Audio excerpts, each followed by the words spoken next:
cek. Ya.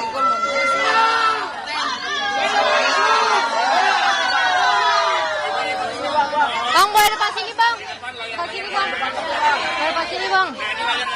Saya diberikan pertanyaan yang sangat banyak ya.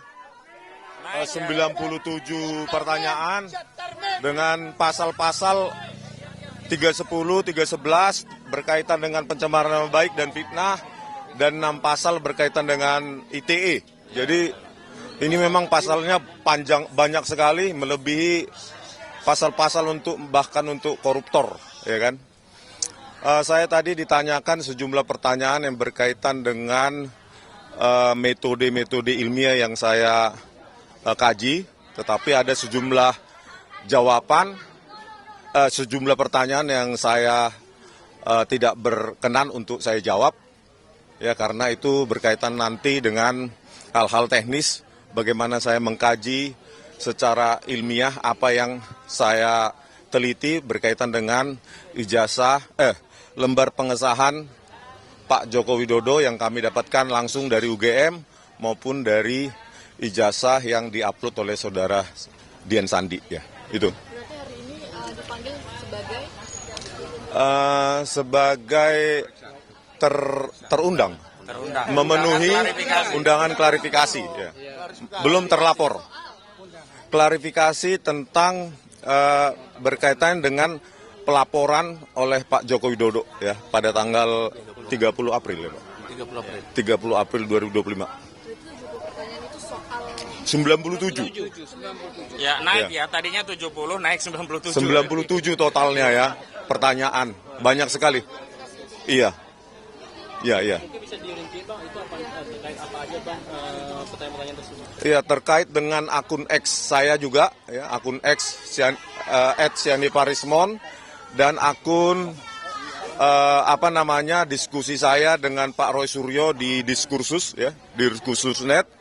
Berikut juga dengan sejumlah video saya di akun saya di Bali G, akun YouTube Bali G Academy, di mana saya mengkaji, menganalisa lembar pengesahan dan skripsi, lembar pengesahan skripsi dari Pak Joko Widodo, ya, terkait dengan algoritma yang saya gunakan, metode-metode, ya. Jadi saya ya terangkan sedikit yang dibutuhkan gitu, Pak. Kemudian artinya kan bukan menjadi terlapor. Nah, ini sebenarnya terlapornya ini siapa, sudah diungkap apa belum dari penyidik Polda Metro Jaya? Belum ada, ya, masih dalam tahap diselidiki sepertinya siapa terlapornya. Tapi untuk dari Joko Widodo melaporkan orang-orangnya, nama-namanya berarti siapa? Saya tidak tahu, belum ada, ya. Tapi kan dalam laporannya Pak Jokowi kan dalam kronologisnya disebutkan nama, salah satunya adalah nama Abang itu, bagaimana, Bang? Inisial mungkin ya, inisial RS. Nah, siapa RS itu kita masih belum tahu, ya. Ya. Ya, mungkin saya tambahkan, memang yang beredar di media muncul sejumlah inisial nama, tetapi yang kami jadikan patokan bukanlah apa yang beredar di media, tetapi yang secara de jure ada dalam undangan klarifikasi. Dan dalam undangan klarifikasi itu hanya disebutkan penyidik sedang melakukan penyelidikan sejumlah dugaan tindak pidana, di antaranya tadi disebutkan 310 KUHP, 311 KUHP, ada juga pasal 27A Undang-Undang ITE, dan juga pasal 35 dan 32 Undang-Undang ITE. Berkaitan dengan peristiwanya juga belum jelas, hanya disebutkan di 26 Maret 2025, dan juga tidak dijelaskan siapa terlapornya. Hanya memang kalau pelapornya jelas disebut IRH Joko Widodo, begitu. Ada undangan lainnya setelah ini dari untuk mengklarifikasi dari laporan itu? Oh, kami pikir cukup ya, karena ini kan sifatnya undangan klarifikasi, bukan panggilan polisi. Sehingga kalau apa yang diminta untuk diklarifikasi sudah dijelaskan dan dalam batasan-batasan yang kami anggap cukup untuk memberikan klarifikasi, ya sudah. Karena kami menilai memang tidak ada perkara pidana di sini. Ini adalah perkara di mana klien kami seorang ilmuwan menggunakan metode ilmu yang dikuasai Pak Rismon dalam hal ini, memberikan pandangan-pandangan yang sifatnya saintifik. Dan itu juga yang dilakukan oleh Pak Roy, juga Dr. Tifa, sehingga saya kira sekali klien kami diklarifikasi ya cukup sudah, nggak ada lagi yang perlu diklarifikasi. Mau apa lagi begitu loh. Ya, dan kami memang tidak menerima undangan-undangan lagi setelah ini ya, belum ada. Dan kami harapkan penyidik juga menghentikan persoalan yang berkaitan dengan apa yang hari ini dituduhkan pada klien kami. Saya kutip saja ya pendapat Pak Jimli Asidiki, kalau soalnya itu adalah soal ijazah, ya diselesaikan ke PT UN. Tapi karena ini lebih dari 90 hari, ya diselesaikan di peradilan negeri. Dan hari ini di pengadilan negeri sudah bergulir dua perkara sekaligus. Yang pertama di Pengadilan Negeri Surakarta yang digugat oleh Pak Dr. Muhammad Taufik. Yang kedua ada di Pengadilan Negeri Sleman. Artinya semestinya kalau kita mau ya fokus kepada penegakan hukum dan menghormati kaidah hukum, penyidik ya harus menghormati Perma nomor 1 tahun 1956, di mana jika ada perkara berdata beririsan dengan apa yang mereka anggap ada perkara pidana, ya di hold dulu, ya dihentikan dulu perkara penyelidikannya dan fokus menunggu putusan pengadilan perdata hingga memiliki kekuatan hukum yang tetap begitu. Jadi kami pikir klarifikasi yang kami berikan sebagai bagian dari warga negara yang kooperatif memenuhi undangan dari penyidik sudah cukup begitu. Kalau Bang Rismon sendiri nanti kalau misal diundang sebagai terlapor, apakah akan memenuhi panggilan untuk melakukan pemeriksaan? Ya pasti ya, kita harus menghargai ya proses hukum. Dan ada tadi pertanyaannya salah satu ya, atas otoritas apa gitu ya. Atas otoritas apa Anda meneliti skripsi dan ijazah Pak Jokowi ya, sebagai seorang peneliti ya, penulis buku ya, maka karena ini berkaitan dengan bidang keilmuan saya sebagai peneliti bebas ya, independen ya, tidak subjektif, tanpa harus memiliki otoritas apapun. Seorang pengkaji atau peneliti itu harus bisa menjawab permasalahan-permasalahan yang ada di tengah-tengah masyarakat kita gitu.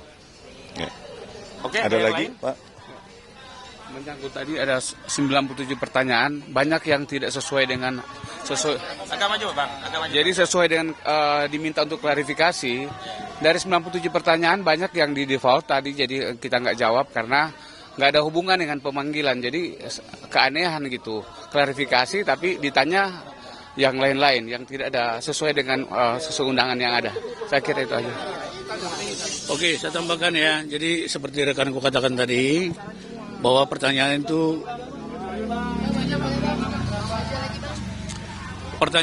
seperti yang disampaikan oleh rekanku tadi 97. Dari pagi sampai sekarang hampir seharian kita di dalam.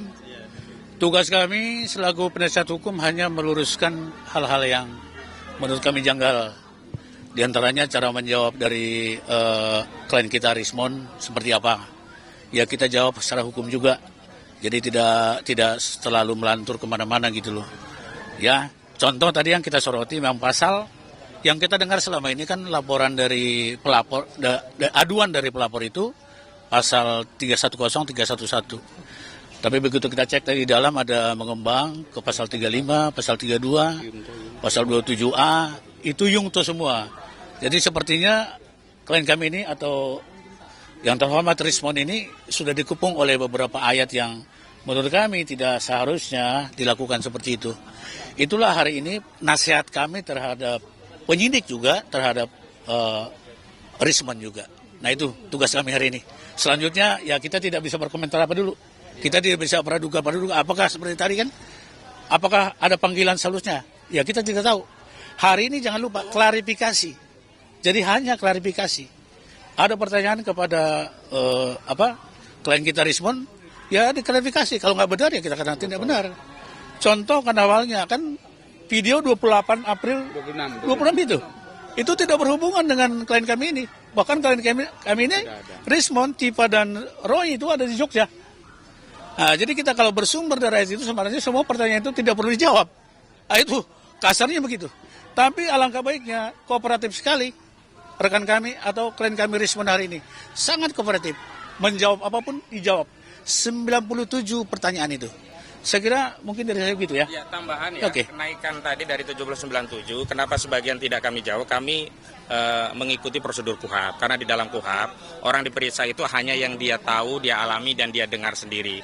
Sehingga ketika ada peristiwa-peristiwa yang dipertanyakan kepada Pak Rismon yang tidak dialami, dilihat, dan didengar sendiri, tentu hak klien kami untuk tidak menjawab, dan justru juga kewajiban klien kami untuk tidak menjawab. Karena apa? Kalau memaksakan menjawab peristiwa yang kita tidak ada dalam peristiwa itu namanya dusta. Begitu ya? Iya, iya. Dan nanti testimoni the audito tidak bernilai. benar. Iya, betul, betul. Cukup ya. Makasih ya. Ya, saya kasih. Oke, sip. Mohon doanya ya buat Pak Rismon. Ya, semuanya. Ada yang ini ya?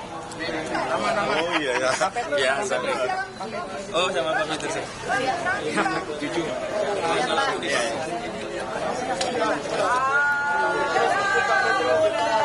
Horas.